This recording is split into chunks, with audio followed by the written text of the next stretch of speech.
My commander and I then proceeded to take the elevator down to the Launch Control Center, the capsule, to relieve the two-man officer crew below. After entering the capsule, our eyes were immediately transfixed on the Launch Control Console, which showed that all missiles were off alert and unlaunchable. We had never seen such a thing before. The outgoing crew briefed us on the wild events that transpired overnight and indicated that the missiles malfunctioned at the time the object was hovering directly above the capsule and next to the main gate. We speculated on the possibility of an EMF pulse that might have created the situation. We had no doubt, however, that the 10 outlying nuclear-tipped missiles of November flight had been compromised, tampered with, and put out of commission by the object that had paid a visit.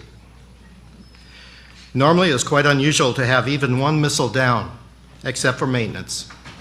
And Wing Headquarters was very proud of having more than 95% uptime for all 150 missiles of the wing.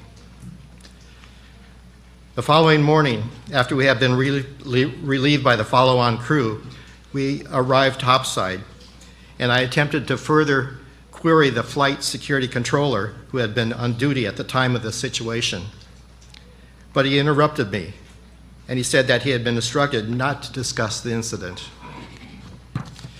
That is when my commander then told me that he had received a call while I was on a scheduled rest break down below, and he was told that we were never to discuss the incident. When I asked where the directive came from, he said the OSI.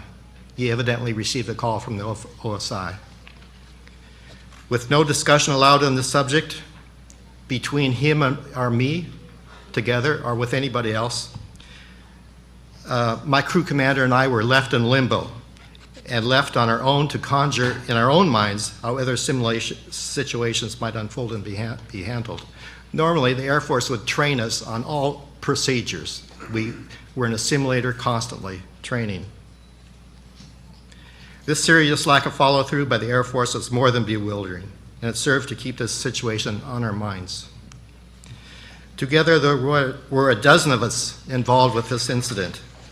My commander and I were not there during the encounter, but we had to deal with the ramifications of the incident, and I'll never forget the frightened emotion on the faces of topside airmen who were gathered with me when I was briefed by the site manager.